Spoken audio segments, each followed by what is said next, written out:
And you're still our house people, making sure everyone's still alive.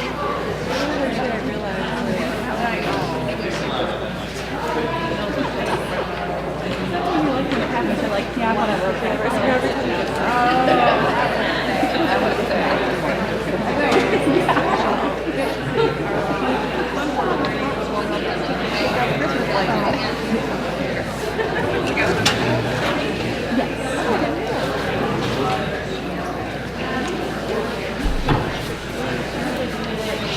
I'd like to get started in 1 minute. If everybody could, please come in and get your seat. Thank you.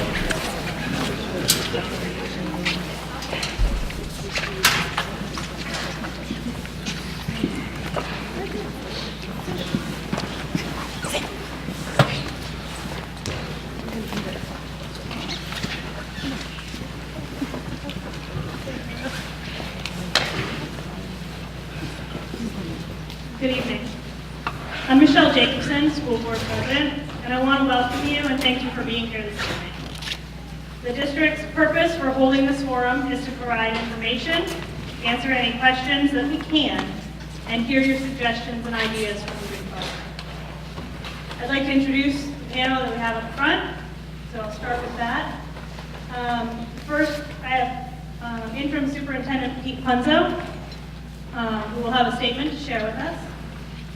I have Chief of Hamilton Police Department, Steve Sassing, or Sean Stassing.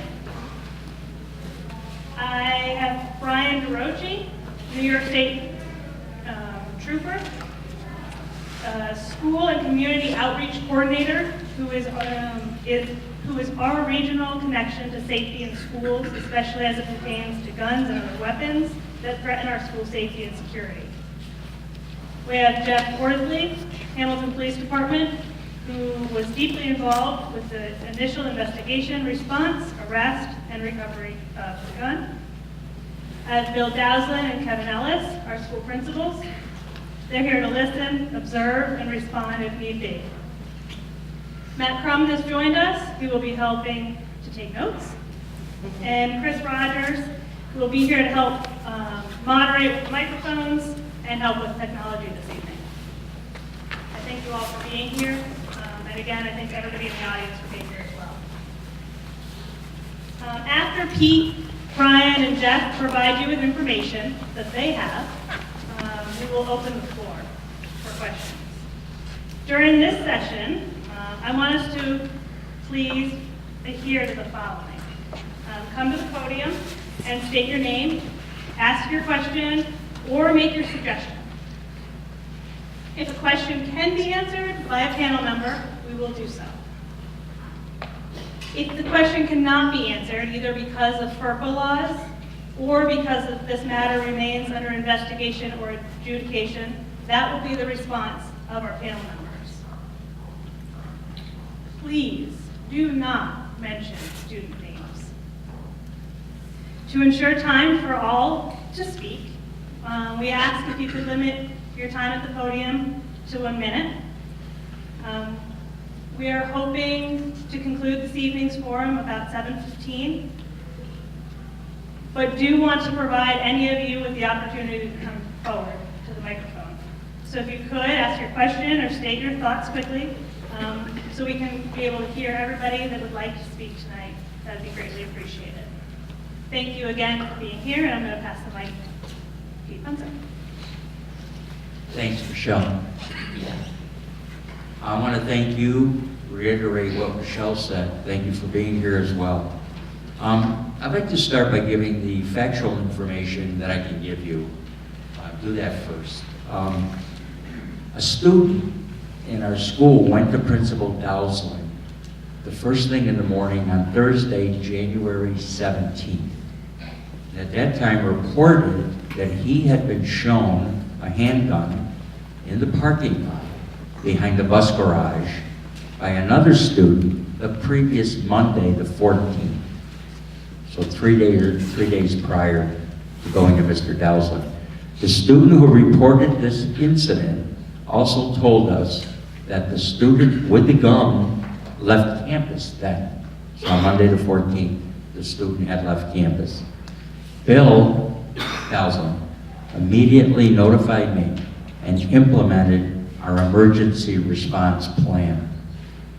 That plan is on the website if you want to look at it. We don't give away too much what's in the plan because you keep it secret. But Bill implemented that plan. Hamilton Police Department was notified. HPD was in the building immediately. Began interviewing anyone who might have knowledge of the whereabouts of the person or the weapon. On that Thursday, the 17th, we didn't order a lockout or a lockdown. We didn't implement such a thing.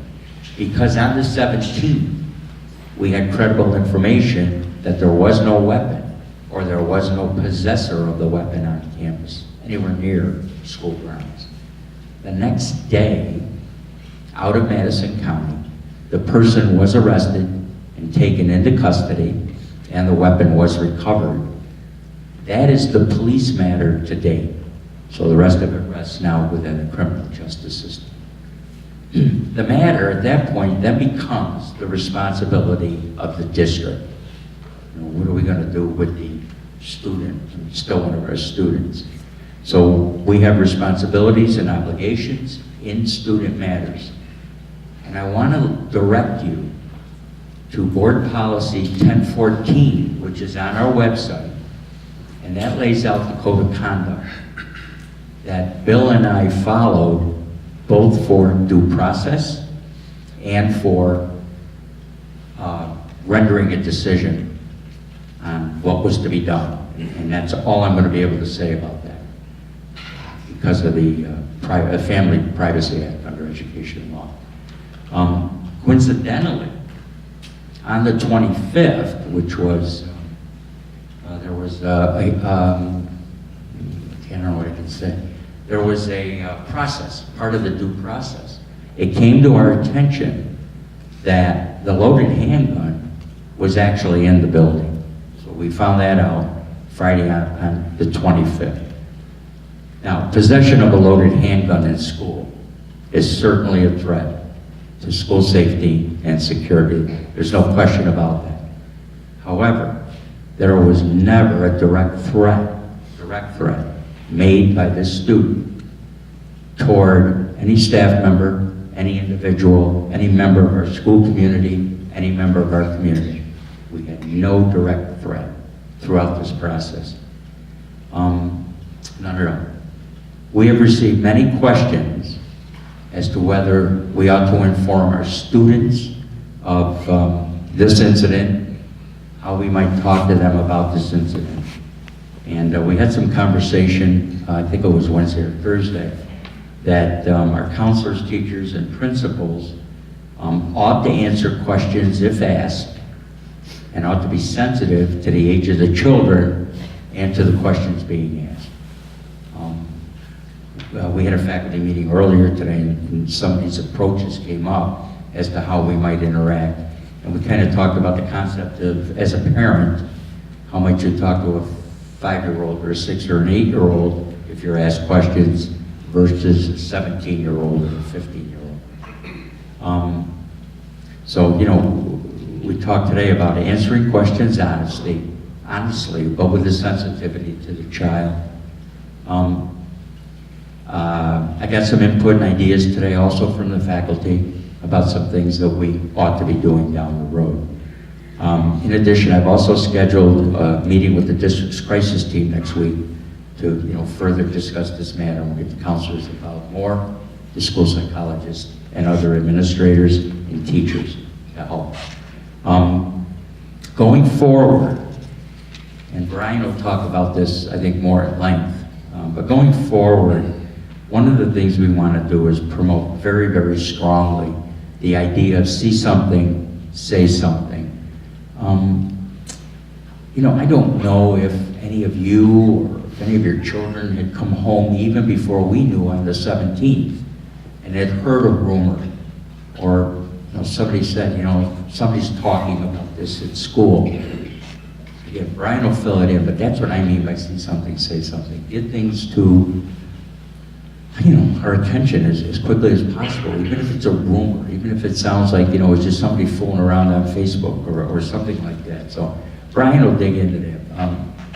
The days of I was just joking and I didn't really mean to say that about another person and I didn't really mean I was going to hurt somebody, those days are gone.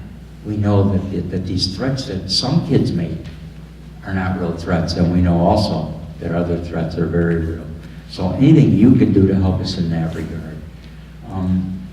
I also want to take a moment right now to publicly praise and honor anonymously the students who worked with us and did come forward.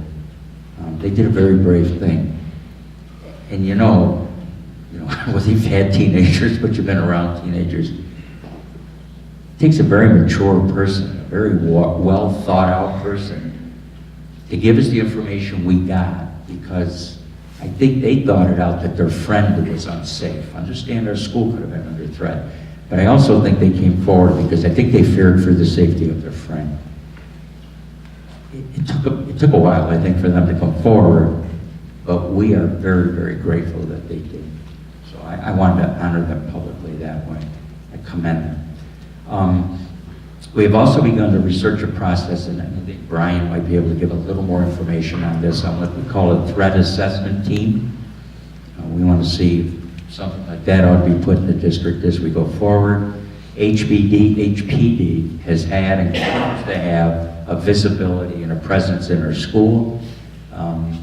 They have good relationships with the kids. Many of the HPD staff and chief and sergeants and patrol people know you people. So there's a good relationship there. However, our district is researching options. We started to talk about it at the last board meeting, and I want to give a full report to the board on February 14th, options for an SRO. So we are looking at that as school resource officer. We're also looking into tightening our front entryway. I don't know how much we can do that or not do that. After school, we have athletic events, practices, kids coming, going. I don't know how to tighten it, but it would be good if we could tighten our front entryway. Again, Brian will speak a little bit to this, but to those who would maybe want us to do more, I don't want to rush into too much. And I'm talking about metal detectors and spending a lot of money to reinforce windows and things. I'm not sure yet. I just don't want to rush in. I'm not sure how things like that work, or if our community is, looking at something like that, or even if it would be, if it would work. So again, Brian will give you a little more information, the pros and cons maybe about other measures. So with that, I want to thank you again for listening, and I'd like to turn it over to Brian to go forward. Thank you. Thank you. Good evening. I want to just give you a quick background as to where I come from and why I'm here. So I obviously work for the New York State Police, and I have for 19 years. Prior to that, I worked for a town PD, so I have a total of 25 years in law enforcement experience. What I do now, for the last 5 years, I work in the Office of Emergency Management out of Troop D headquarters in Oneida, covering 7 counties here in central New York. My position there, title, is School and Community Outreach Coordinator. Each district in New York State has to supply build an emergency response plan. And those plans get turned over to the New York State Police, and I'm the keeper of those plans for Troop D, the 390 public school buildings within our troop. We review and accept each plan, and I can tell you that Hamilton's has been accepted ever since they started submitting. It came in through the SAFE Act back in 2001. So that's where I come out of, that level of experience with the state police. The reason I'm here tonight is that I want to discuss with you a few things. The first one is when it comes to school safety, we look at it in different levels. So if you were to look in front of you, perhaps, and see an incident, a bad incident, to the right, you have the response of that incident. To the left, you would be looking at the threat assessment and everything leading up to that incident. We want to discuss that side of things. We want to prevent these things, and that's what we look for in law enforcement, is how can we prevent these incidents from occurring to begin with. So I think everybody's been handed a pamphlet when you came in. If you don't, we'll make sure you get one. It's a little process that we have called See Something, Say Something. I can't tell you how important and valuable that is to police. We receive thousands of tips. It's an incredible amount. We process, analyze, and look into every tip that we receive here in New York State. Out of those, probably 99% of them turn out to be absolutely nothing. But it's that 1%. When we receive a tip, we start looking into it, and we actually stop and prevent something. I'll use an incident that just occurred out in Western New York in Greece. Student heard information in his school. It caused him concern. He went to the school staff, who took it to the SRO, opened up an investigation, which led to the arrest of 4 individuals looking to commit a terrorist act upon a small community in Delaware County. Just one person coming forward saying something doesn't sound right eliminated that threat. That's what we want. So what I want you to do is, at the dinner table, have these conversations with your children. Tell them, look, if you see something that doesn't look right, tell somebody. It doesn't necessarily mean calling that 1-800-SAFE-New York. It might be doing exactly what these students did. Go to the administrators, go to the teachers, go to somebody you trust, or come to you. But when you receive that information from your child, don't sit on it. Then you are responsible to report that information. And I believe that that's the way that we're going to prevent anything from occurring. When these individuals are planning something, and I'm certainly not implying that this person was. I'm referring back to other incidents that have occurred across our country, including Parkland. Whenever someone's planning an event, and they always plan, there's leakage. And it's that leakage that we're looking for. It's that information that's being dropped on social media, that's being mentioned to friends. That's the information we need so we can prevent these from occurring before they happen. Now that's where we're going right now with Hamilton. I'm going to be working with them to set up what's called a threat assessment team. So, and I can tell you that they've already been doing threat assessments, they just don't know it. So it's just going to be formalizing that team, putting it together, and giving them direction. They've already accomplished a lot to the right when it comes to response. I was here just a few months ago and gave a 2-hour presentation on responding to the incident. Lockdowns, run, hide, fight, how to get away, how to defend yourself, those types of scenarios. So that's been done. But again, what I want to say is that we take school security in New York State very serious. And of course, we're going to be working with your community to try to improve what's already been put in place. Oh, you know, and actually, Pete mentioned also, when it comes to rushing into action, throwing money at a problem, so to speak. I can tell you that after every event that occurs within a school, there's districts out there that'll go out and spend thousands upon thousands of dollars hardening their school and buying devices to perhaps barricade doors. And I can tell you that I have schools within my troop here that have $20,000, $30,000, $40,000 worth of hardening equipment sitting in a closet not being used because it violates fire code. So jumping to action and spending a ton of money on something that may not be able to be used is not a good idea. I believe in sitting down, analyzing, and figuring out what is best for your school, because what's working in a neighboring school might not be what's going to be best for your school, and vice versa. So with that, I will turn it over to Jeff, if you can. The chief, okay. If there's anything to add. Like was said already, I don't want to minimize anything, but I want to make it is what it is. There was no threat to harm or injure anybody, but there was a crime committed. And the students that did come forward, that's amazing. Because now, nowadays too many people don't say anything. They didn't say hardly anything about the kid from Parkland. And this situation did work itself out pretty good, very quickly, because of the cooperation from the student board, the principal, the school in general, police department, other agencies that work with us to recover the gun. Everything, excuse me, everything did work well. Everything worked the way it should. And like Trooper DeRoche said, going crazy and dumping a ton of money at a problem that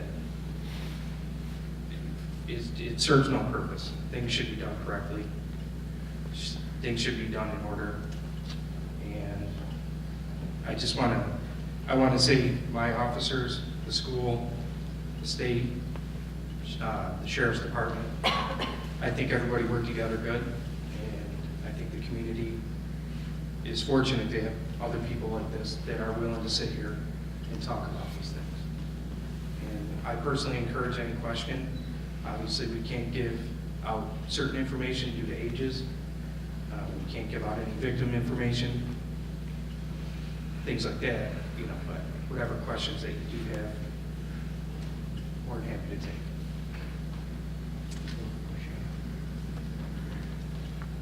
At this time, we will open the microphone down here, so if you'd like to come down to the front, please remember not to mention student names. Please remember to state your name, ask your question, or give us your suggestion. And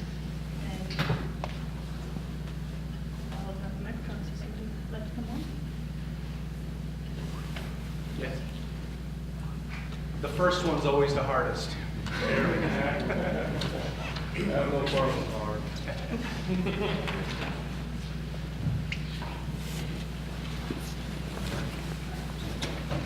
So my name is Steve Sanders. I have a son that goes to the school here.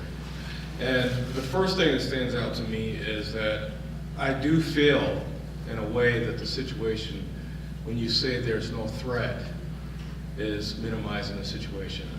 Anytime you have a minor that has a loaded handgun in a school, that's a threat. If any of these officers rolled up on someone who had a loaded handgun, you would consider it a threat. So we can't minimize that. I also want to express my appreciation for the young person who did say something about it. That's amazing. You don't always get that. You do not always get that. And so I guess, I imagine what everyone's probably thinking is, how can we avoid this in the future? And I know you're thinking about money and this, that, and the other, and throwing things at problems. One of the things that I heard was that this individual felt the need to protect himself.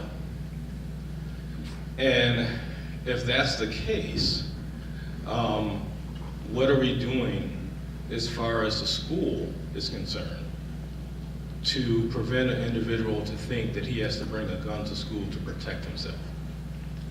Without getting into, because I mean, you can get into metal detectors and everything else, but as far as the climate and the culture of the school, what are we doing to make a person think that he needs to bring a gun to school to protect himself? I can answer that question. I can answer that question that the individual whom we're here for did state that he needed to protect himself, but it wasn't for anything in Hamilton. It was his extracurricular activities in a different area. Okay. And if that's the case, it's not the school's responsibility. But as a community, that's something we need to think about. That a person has to carry a gun to protect himself in our community. I agree there may be other students like this one, correct. But this particular one was not, wasn't afraid of anything in this community. It was a completely separate county.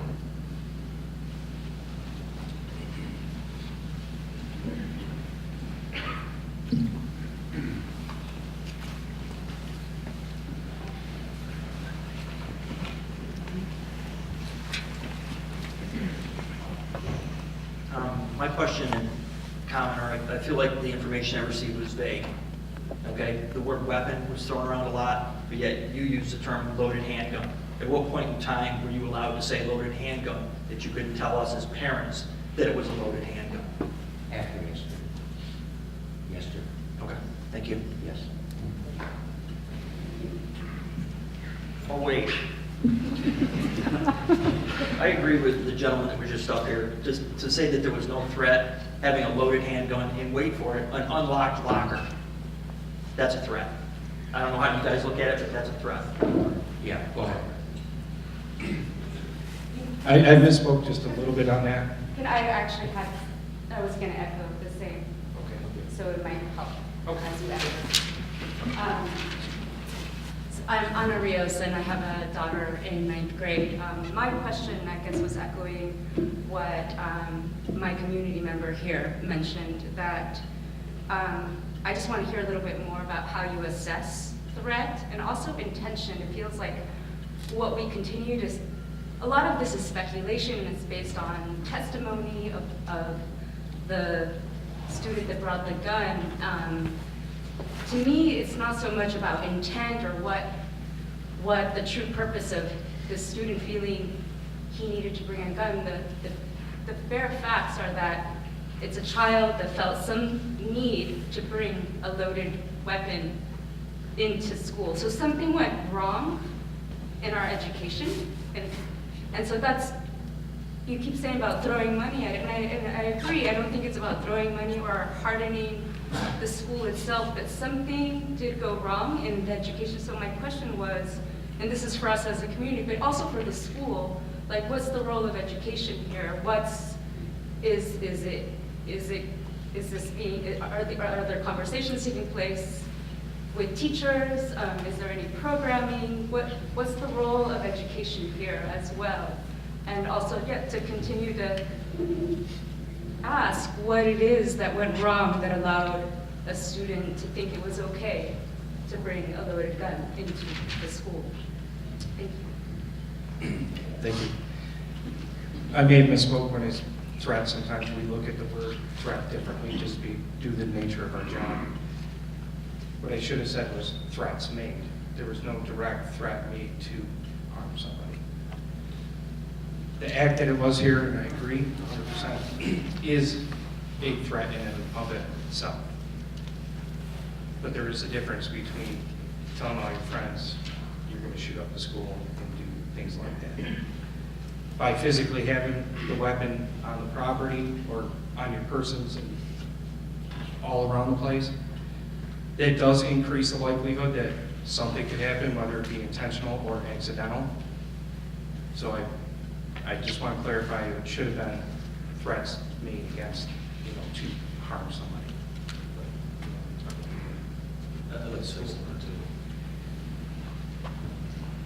I can't say too much, but I was deeply involved in this investigation, and the suspect did share with me that he thought long and hard before he dropped that weapon on the school grounds, and it was an option. Should I leave it at home and maybe get caught at home, or should I have it with me at school?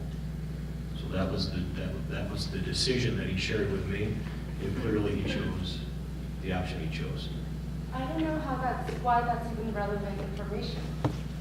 Like, why are we debating intention, or, like, the fact of the matter is a gun was in the school. That's correct. So why are we contemplating intention? We'll never truly know what was going on in the student's mind. You're We don't right. know that. Correct. Nobody knows that. So all of this is speculation. So why But don't it's information that I was going to share with you. I can just, it is. We're what it just is. trying to be as Yeah. open as possible. Because we do have information that we do know why he had, but we just aren't at liberty to say. There was a specific reason that had nothing to do with here. It had stuff to do with Syracuse. And that's, in essence, what it was. We have to be careful as to how much information we hand out, because the state police is still investigating this on the other end. There's different areas of the investigation that's going on, so we have to be careful with what we give you for that. But you're absolutely right. It's intent really, we'll never really truly know what the intent of this individual, what he's thinking. what stressors are in his life that creates that thought that it's okay to do what he did. I can say that I was here for a couple hours for a meeting, and to answer one of your questions is to what's the school doing and, for the future? How are we going to try to address these? Pete mentioned the crisis team, and I think that's where it has to start. You got to bring your counselors in and figure out, we got to find students who are struggling and perhaps are making, poor choices and decisions, maybe not showing up to school, and we got to have an intervention. We got to get into their life and try to set them on the right path. And I don't know if that answers your question or not, but those discussions are taking place and trying to figure out the right thing. Now, is there a perfect school district out there? No. Do I see that there's caring adults in this building who want to absolutely do the right thing and help students? Absolutely. So I think that's they're working on it, but again, it takes time. These things don't happen overnight. I don't know if that answers any of your question or puts you at ease at all, but I just want you to know that what I see here, and I'm being honest, I work, like I said, I have 390 public school buildings in this troop, and I work with many of them, and I see that they want to do the right thing and try to. And I think that's why we're doing this here tonight, is to find out, what is the best direction, because the school building is a community building. This is the whole community's building, and we need to work together to make it safe and make it the environment that it needs to be.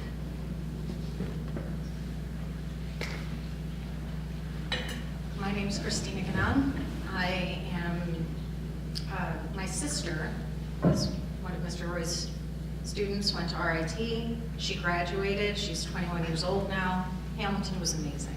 I now have a 10-year-old that attends here, and I have a preschooler that I would like to start in Hamilton next year.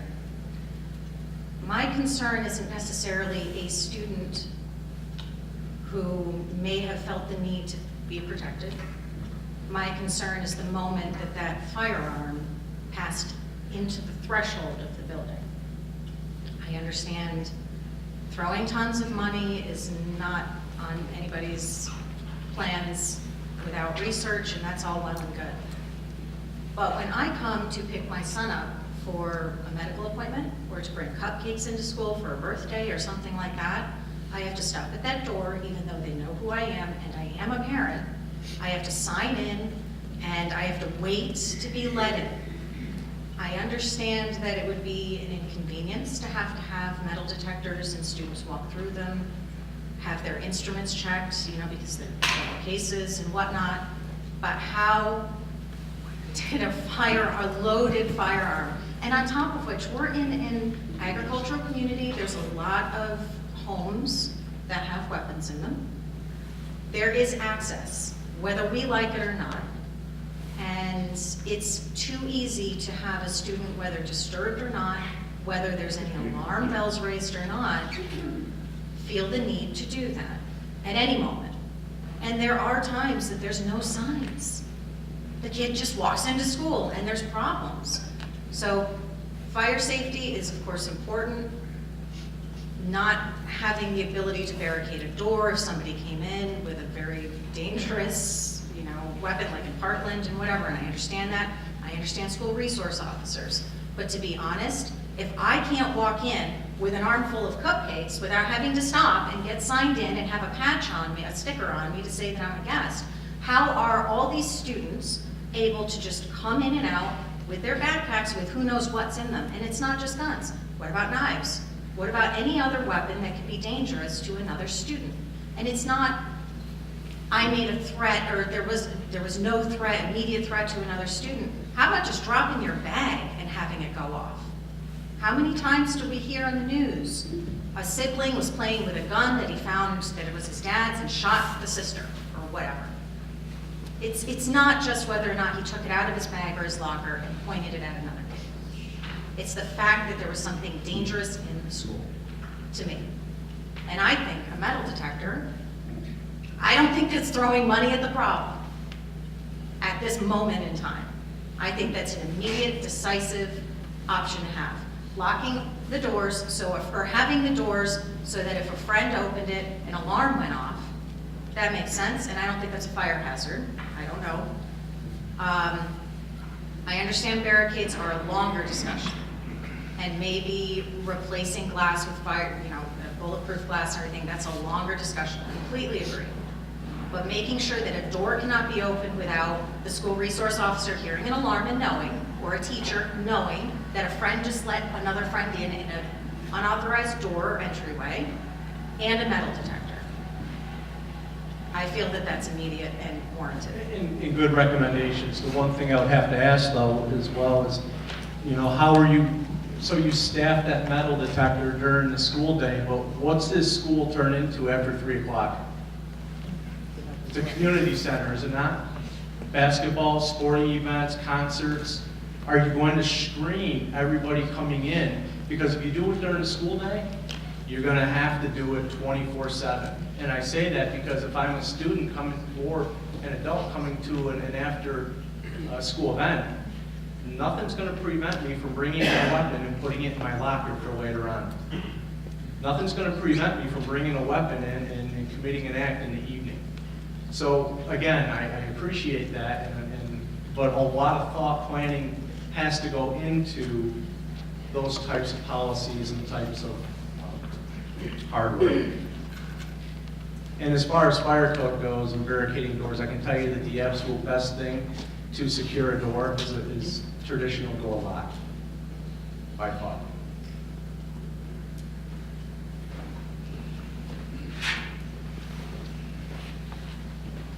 Hi, my name is Teresa Olson. I have a 4th grader and a 6th grader here. It troubles me, and I'm a little bit curious to maybe hear more before I make a determination in my mind about how we're setting our staff up for success and our teachers. Excuse me. I 1000% agree that this needs to be a community that activates such that any student can feel as though they can go to somebody that they trust and say what it is that they're seeing, or ask questions, or be open to the conversation. And I think the best way to do that is to make sure that our teachers have the information that they need and the training that they need, and that they feel as though they're getting enough to be able to respond to that. So I'm really curious to understand how this information was communicated to the students, what's being done to make sure that the teachers and administrators in the building are set up so that they can have these conversations openly to the extent that it's appropriate to share information, and also how are they being instructed or talked about to talk with the kids about this. My kid came home after an after-school activity and told me that another child mentioned what happened, and that's how he heard about it. And he wasn't told by teachers. That's a question as to whether or not you feel as though that's appropriate, that teachers are having these conversations, but I want to make sure that as we're thinking about this, we're really considering how to create an open dialogue, because the more open we have, and the more that teachers and administrators are feeling like they can be in the loop, and that they have the ability to have conversations and understand what's appropriate or not, and kid appropriate, certainly. I think we're going to prevent a whole lot, and I also think that we're going to create a much more open dialogue, and the teachers are going to be better supported. So I might be missing part of the picture, and forgive me if I am, but I'd really love to know a little bit more about what's happened up to this point. It's great that you had a faculty meeting today, and that's wonderful, but it's a long time between when that incident happened and where we are right now. Thank you. I'm going to take what you're saying as a suggestion that we improve that. And I'm looking at Kevin and Bill and Matt, and they're writing everything down you just said. I think this is something that we're going to improve. The last couple of weeks here, 2.5 weeks, you try to manage crisis if you can. You have 9,000 people who live in this community, 525 children, 100, 150 staff members, and I'm pretty sure I didn't touch every base. It's a heck of a way to go through this, but we'll take your suggestions, we'll take your point of view, and go forward to make it better. Biggest challenge I had was to make it, not the biggest, that was the wrong word. A challenge that I had was how I could, when I could, provide information to the community. That's what I was looking at. I discovered today in the faculty meeting that my thinking about how we were providing information was going to the faculty. It was not. If faculty members did not have a child in the district, they weren't getting the information. When I heard we were going to do an email blast, I thought that meant all staff and faculty got the email. It doesn't, it's parents. So that was something in our system that wasn't there that left people out of the loop. As I said to the faculty today, communication is a two-way street, okay? If I'm missing something, if I'm not getting you information you need, if you have questions as individuals, you don't have to be a faculty, as individuals, please let me know. If I've missed something, if I didn't do something you expected me to do, if I did something you didn't want me to do, tell me. I can't change something if I don't know that I missed something. So that was a message to the faculty. We have work to do going forward. An incident such as this challenges the pieces of our systems that aren't working. Communication system, working together system. So it's something we're going to go forward with.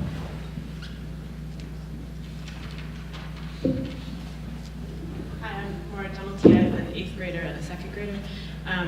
I know these are complicated conversations that we're all going to be having for a long time, and we've already touched on at least 2 of the major pieces, I think, of sort of identifying kids and their needs before there's an incident. Thinking really carefully about what security procedures are warranted, but also thinking very carefully about the downsides of seeming to sort of militarize the school in certain ways.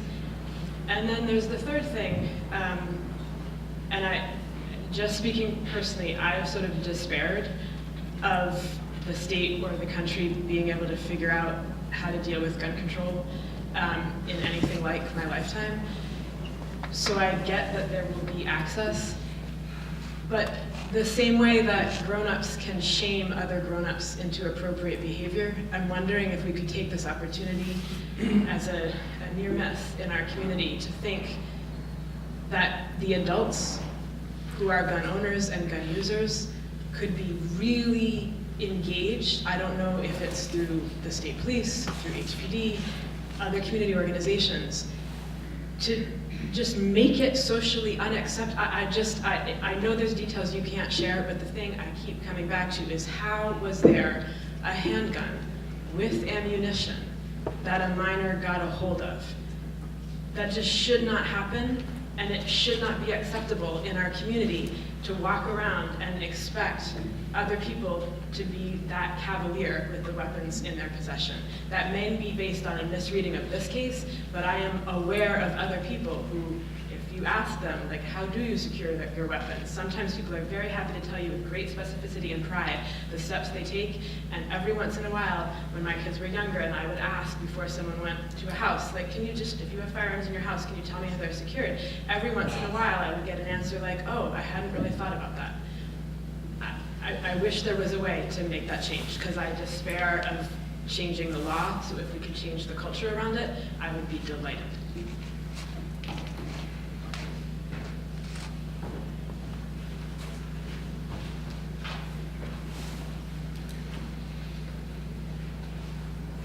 Hi, I'm Corey Mosier. I have 2 kids in elementary school.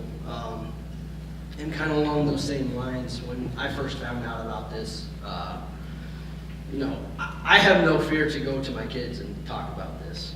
It sounds like there's some reservation, right? We need to protect them because they're young, or some of these conversations are really hard. I look at this as a really good teachable moment. Okay, 1, you understand why this is wrong, and that you would never put yourself in this situation and do like we're on the same page there, right?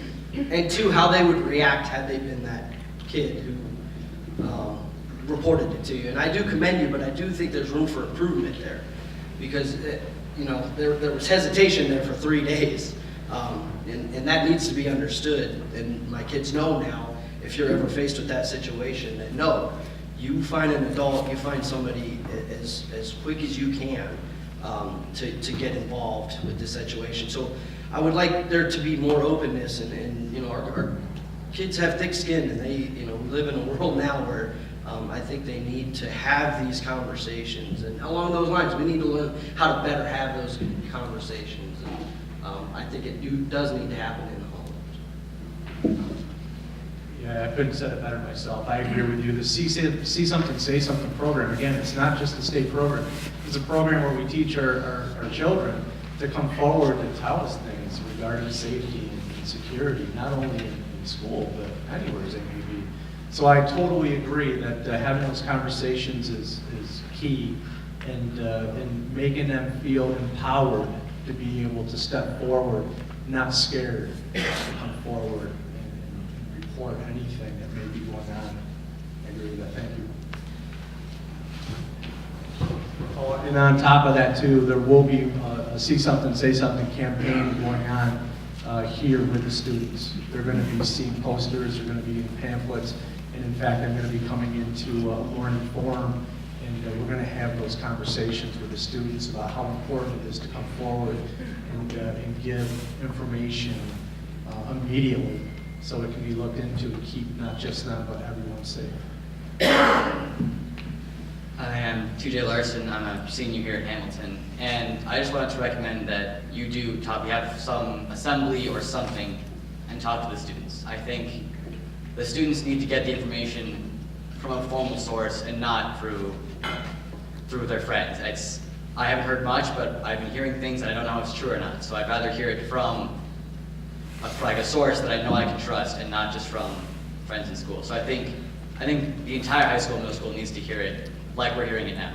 So if you had a day where you had an assembly schedule, we had an assembly at the end of the day, or even just 15 minutes during forum, after forum, just talk, get the information out there. I think that's going to be very important.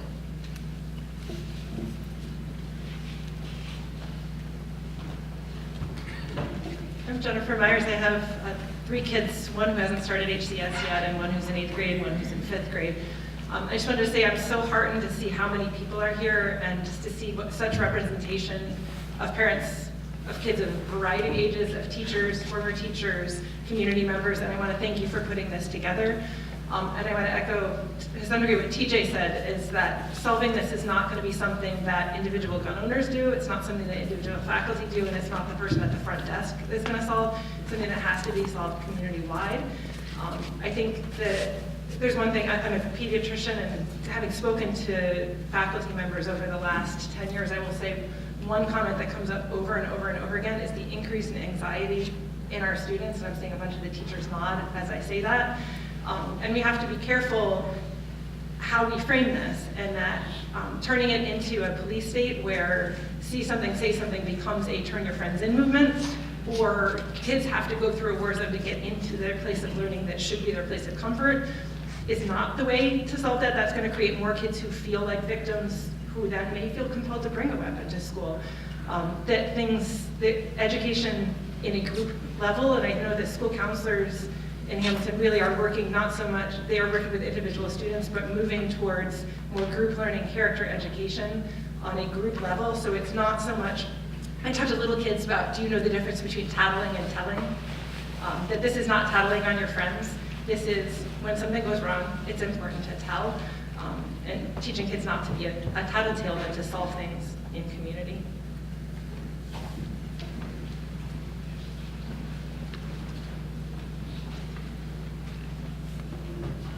Travis Haynes. Just a month ago, I was advocating for the school to look into taking advantage of the county's school patrol officer. I had mentioned how I feel historically, though Hamilton is a great school district, that be it board of administrations or staff, school safety in general has never been at the forefront. And since that time, a month ago, we've had our incident. There was a neighboring school that had a similar scary incident. And I'm glad that now I see everyone out here and we're having these conversations. And like I said, I was advocating for the school to look into taking advantage of the county's school patrol officer. And I feel this is a good time when I hear words like militarized. I understand that, especially in this community, there's a lot of varying opinions on that concept. There's people that will feel very differently than I will. And I come up here because we have perhaps one of the best sources in the state, Trooper DeRoche. And I was just hoping, if I still haven't gotten clearance out of school, could you take a moment to talk to us about, A, is there a difference between a school resource officer and school patrol officer, and how they work? And can you share any of your personal experiences with school resource officers and how students might, and staff and community members might benefit or feel comforted by that type of position in a school district? Thank you very much. Actually, I can discuss that. I was an SRO for 8 years. I was at the Morrisville Eaton School District from 2002 to 2010. And in fact, 2009-2010 school year, I split my time between Morrisville Eaton and Hamilton. So I was here as an SRO part-time. Some of you may not have realized you had that position within the school for a short time, but you did. Unfortunately, 2010, the state cut that program out of the budget, and at that time, I took a new position with the state police. The SRO program and the SPO program are closely related. The SRO program is based on building relationships with students. A lot of people think that it's just putting a cop in the building with a gun to enforce laws and to scare kids. That's furthest from the truth. These programs are based on building relationships and helping students through tough times. I can't even begin to tell you, my 8 years at Morrisville were by far, and my 1 year here, were by far the best years of my career. The students that I was able to help through tough times, through domestic issues, through sexual assault, through feeling depressed and suicidal, hundreds upon hundreds of times able to help students through that. That is the value of an SRO. The SPO is similar to that, but again, it's you have to find the right individual, because not everybody can connect with kids. We know that. I just look around the state police, and I can tell you that I know thousands of police officers across the state, and probably only a third of them would be solid, good SROs, because they just cannot build solid relationships with our youth. But those who can, it creates a great opportunity to build those positive relationships and help them through often what is the most difficult years in their life. I don't know if that answered your question or not, but again, I could go on for hours about the positive things of that program. I'm a little biased because I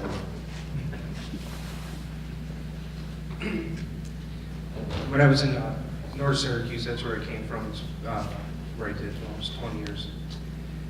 I was, for a good chunk of my career, a juvenile officer. I didn't work directly in the school, but I had a lot of affiliation with juveniles.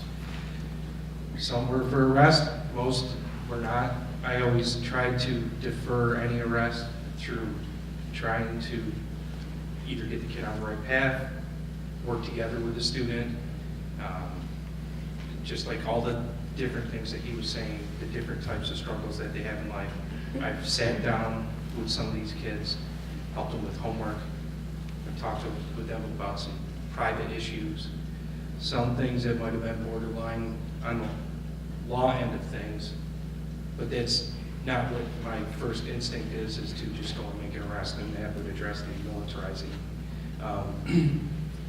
As a juvenile officer, I communicated very well with SROs, and the SROs that were good and really connected with the kids, they almost became, it was almost like cool to go to that SRO and, chew the fat and be able to talk about stuff, and most of it has nothing to do with see something, say something. It's just a good rapport with the students. When I started here in end of November of 16, I implemented a juvenile program here where we have one of the officers that following summer now goes to yearly training for a juvenile officer. It's not specifically SRO, that's a different type of training, but we have been enacted that. And I believe so much in the juvenile program that is one of the first things that I enacted. And now these kids have kids of their own, and I still am friends with them. And some of them were really bad, you know. Some of them were bad. And now they have kids and they're going, how'd you deal with me? How'd you deal with that? And I'm like, I told you, your kids are going to do what you did, because that's what my mom told me. So that having that person here is far more than, you know, somebody just walking down the halls, peeping in the doors and looking at the windows, because I'm not that kind of person. It's opening up a rapport and a relationship and getting along with families. We dealt with a lot of families that they don't care about their kids, period. And we were the only parental figure that they had outside of regular teachers and counselors and all that on the street level. And that's the biggest thing that our SRO can do for a community, is to have that get along with the students.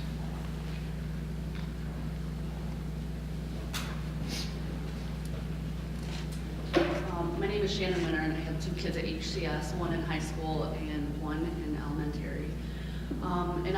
My kids had no clue that this happened. And one of the conversations why I want to bring this up that I had with my oldest, who was a 9th grader, and I don't know what the school talks about or what education about mental health is out there, how much you guys touch on it, but obviously it's a huge problem in the country.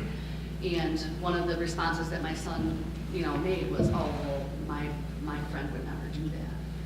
And what I communicated to him was, and I don't know if kids realize this, and I know it's an age thing where certain ages are not going to understand it, but for the kids that do understand it, I think we really need to stress to them that they could be your best friend, you can see them every day, you can hang out with them every day, but you do not know what is going on in their mind. And, his reaction was like, well, if my friend said that, he wouldn't mean it. And I had to try to, really sit down and say to him, like, that's what you may think, and you want to think positive like that, but you don't know what someone's going through. We don't know what people are going through, what they've been through, and we don't know what they're capable of. So I just don't know, as a school, if we are talking about mental health, and if we are teaching our kids that, just because your buddy, seems okay and everything's all right, it doesn't necessarily mean that it is. And then just, adding to, I think the students really do need to be sat down and talked about, because like I said, my kids had no idea. I'm the one that sat down and had a conversation with them about it, with little information, not really knowing much about it. But, I think it's something that they need to realize can happen here in this community, so.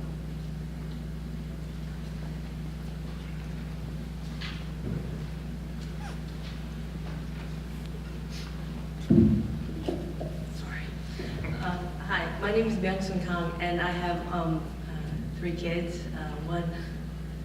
One is in 7th grade, one is in 4th grade, and one is 7 months old. So that's going to go through the whole system.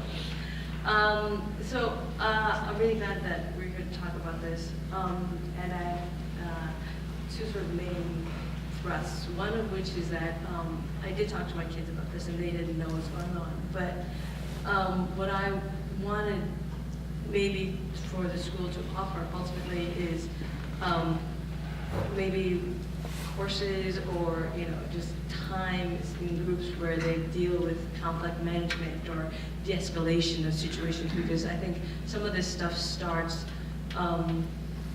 where kids don't know necessarily how to get out of their own heads in certain situations. And then maybe that could also be a place where kids might go for the counseling if something comes out during those courses.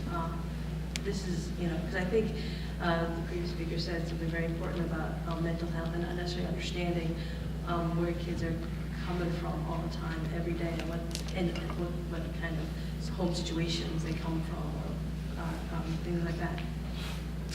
And the second thing is that I'm really glad people who speak to the SRO program right here, because I don't know anything about it. I've spoken to some friends of mine, and they have, some of them have had very good relationships. Their kids have had very good relationships with their SROs.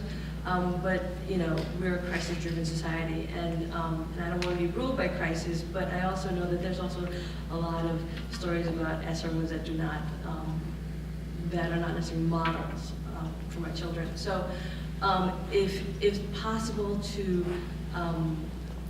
give us more information about what the SRO, if the school is going that way, what kind of duties they would have, what are the guidelines to the job, what are their limits, so what kind of weapons can they have, can they have weapons, who do they report to, that kind of information would be really helpful in figuring out maybe the next steps that we take as a community. Thank you very much. Truly, there are multiple models of the SRO program across the state, across the country. So, and I can almost guarantee you that before the district, and probably Pete should probably share talk on this part, but again, I'm sure that all that information will be shared and brought forth long before programs put into place if it was decided to go that direction. We're talking about school safety. We're talking about something that is very important. This district had started the conversation and the analysis over a school resource officer, school safety officer, school patrol officer. I'm gathering data for the board about what those things mean. I'm trying to gather information about what are the duties, who reports to whom, how is somebody hired, how do you get the right person. That's my responsibility to get that information to the board, which of course is public information, so we're going to get it out. It's important to do that. We've also been talking about how to, what's the word I'm looking for? How to secure the front entryway. So that's been important. That's been a conversation. I don't want to give too much away here, but we've been talking about other things that we see around our building that we might do to make areas around our buildings safer. There's an importance to that. This incident has created an urgency. So I'm saying we were proactively trying to work through these things, knowing that members of our community have different opinions about the different things we're talking about. So, but now there seems to be an urgency to it. So what I'm saying to you is I realize there's an urgency. I realize the safety of the community has been shattered, has been changed from what it was 3 or 4 weeks ago.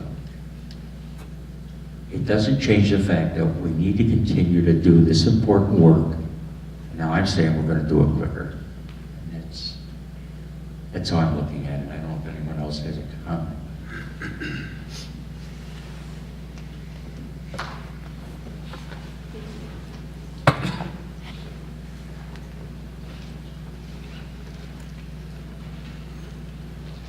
My name's Heather Giarlu, and I have 2 children at HCS, one senior and one 9th grader. But also I'm a teacher, and I've always taught in city schools. This is actually the first city school, I still teach in city schools, the first city school that doesn't have a metal detector. And I can tell you, actually, this is a city school that has had a lot of recent threats, and they have poured a lot of money into securing the building. We have enforced glass, we have a new entranceway, we have up security. But what we also have is we have a social worker now. And I can tell you as a teacher in high school how important that is. 3 times at least this year, from September to now, there have been situations where just me, one teacher out of 80, has sent a kid in crisis where they were right on the edge to the social worker, and it made a change. So yes, a good SRO worker is excellent. And maybe we need that. And maybe we need to analyze the entranceways and access points. But I think, as Dr. Meyer said, the heightened anxiety, mental illness, our teachers are trying to teach. I joke, but it's really not a joke, that teachers need, at this point, a minor in social work. But really, you're counseling as much as you're teaching, and more than ever, because our kids really need it. And I think our kids need the support, and our families need the support. So I would say on that discussion is mental health counselors, in whatever facet that means. Just from my view as a parent, but also as a high school teacher.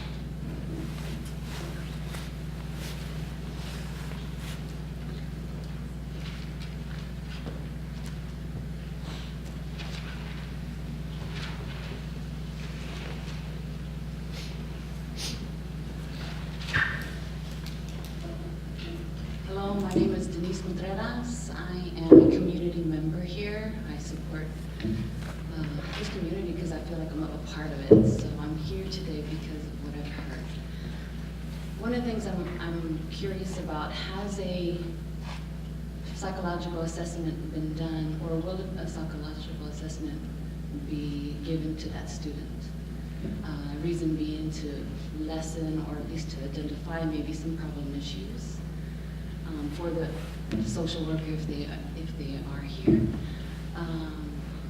The other thought I have are about what are the consequences when a child or a person brings a gun into an establishment like this?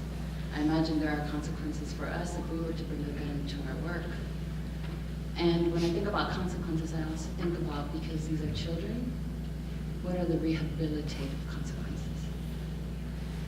Because it'll lessen what may happen again. Because I imagine this is not the first gun, nor it will be the last gun. And then the third is, how do we involve more parents in this? I live near an establishment where parents bring as animals with their children, and these animals are dead because they've just shot them. So how do we get more parents? I think it's great that the community is here, but I think that there are more parents that should be here, and I imagine that there are a lot of games going on as well. So those are my three thoughts about it, is how do we involve more parents or the guardians? Again, I want you, Bill and Kevin and Matt are taking notes.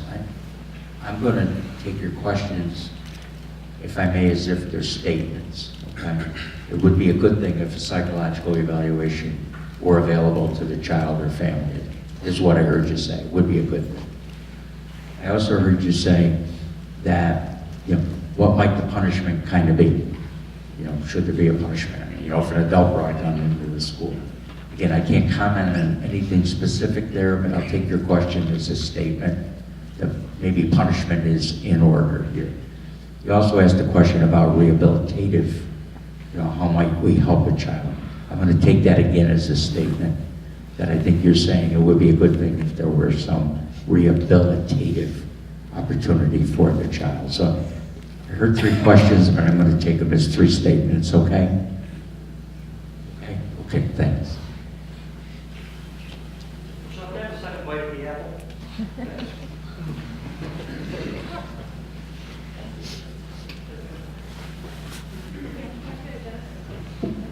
I'm Danny. Thank you. I'm just curious as to why the district hasn't talked with the students about the incident. And I bring that up because when I was employed here after the Newtown shootings, we had discussions immediately with the students in their classrooms, with their teachers. We're going to be, 3 weeks into this as of Monday, and we haven't talked with our kids about it. I'm curious as to why you haven't. Yeah, I don't know how to answer that. I mean, I could say we missed that. I didn't think maybe it was something the kids were ready for, maybe it was something I wasn't ready for. But what I'm hearing, Jenny, is that we ought to talk to the kids. And we ought to do it in an assembly, and we ought to do it pretty soon. That's what I'm hearing. As far as the direct why, again, trying to manage the crisis, you miss things.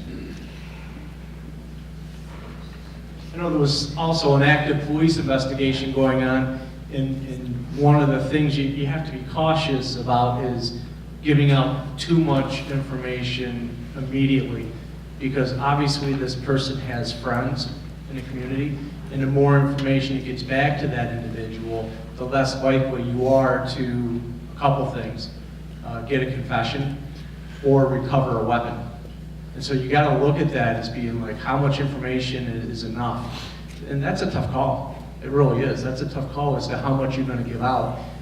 So again, I'm kind of looking back at this because I was not involved in the initial investigation. But can schools do better with information? Absolutely. All schools can. In regards to Sandy Hook, that tragedy affected me more than any other across this country. Totally touched me. What we have to remember is we're talking about an incident that,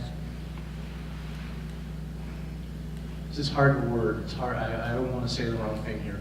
That incident was tragic in that 26 people lost their life. You've got to have conversation with kids because the fear factor and letting them know where they feel safe. They need to feel safe at school. And to be honest with you, kids are safer here in school than they are anywhere else. So again, it's creating that, the right environment, giving them the right information at the right time. And again, I'm not making excuses, I'm just saying that there's a balance.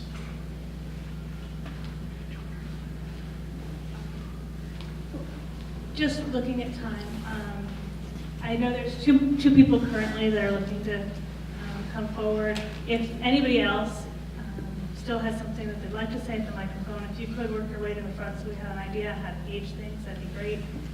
We would like to wrap up at some point so everybody can home with their families, not because this isn't important. But so I'm going to let you two speak and then we'll kind of see where we're going from there. We're just kind of a time check. Thank you. My name is Amanda Stewart, and I have a son in pre-K, and he turns 5 next week. And I think it is important that I talk with him about this kind of thing, even though he's so young, but I don't know how to approach the conversation. I do think the school should talk to them about it, seeing as it happened here, and they need to talk about what to do in the school. Maybe if an incident arises and it becomes a crisis. So just a statement, I guess, if the school does talk to the whole school, including the pre-K class, if the parents can be notified in some way so that we can follow up on what to talk about at home or what to expect. Because at 5, it's difficult to know what's really true and what's, make-believe and all those things. So thank you.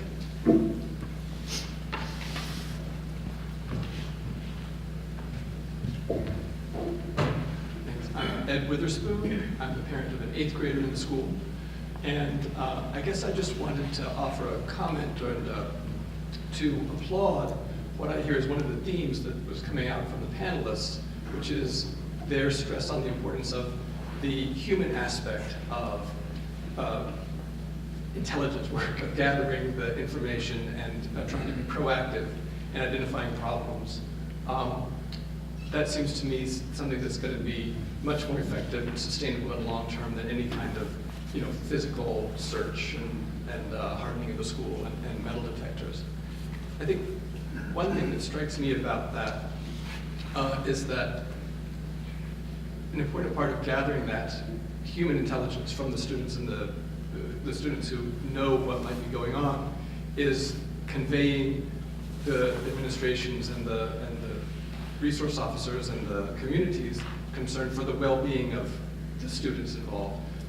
The student who brought the gun into school, now this goes back to the idea of rehabilitation.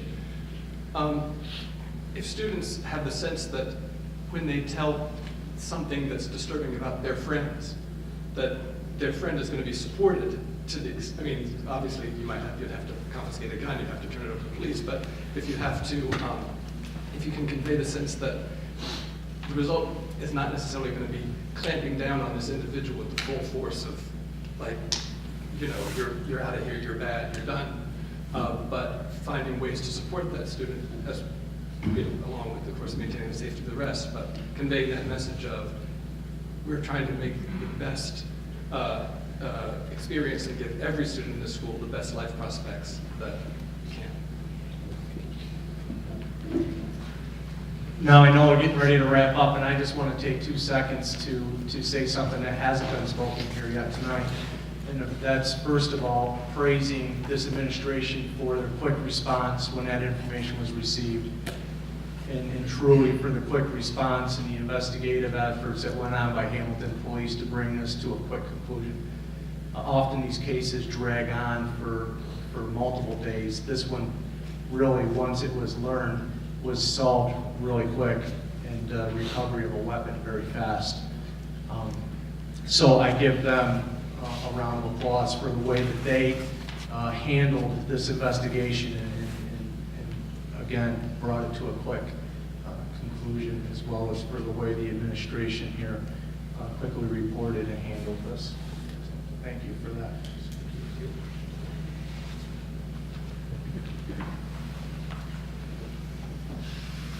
I want to thank you all very much for spending your evening here with us. This shouldn't be the last conversation we have about the safety of our students and our faculty and staff. Every time something goes wrong, gives you a time to make things better. I don't want another time, neither does anybody in this room, and I can tell by the looks of your faces that that's why you're here.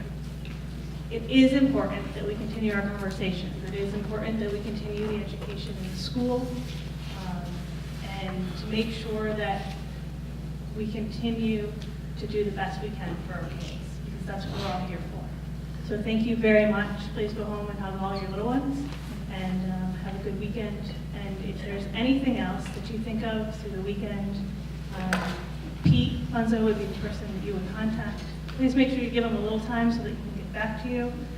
But understand that it is an active investigation, and there are sometimes things that he can't answer, but he'll do the best to his ability to get in touch with the people on this panel or whoever else he needs to give you the type of answer that he's allowed to at the time. Thank you very much.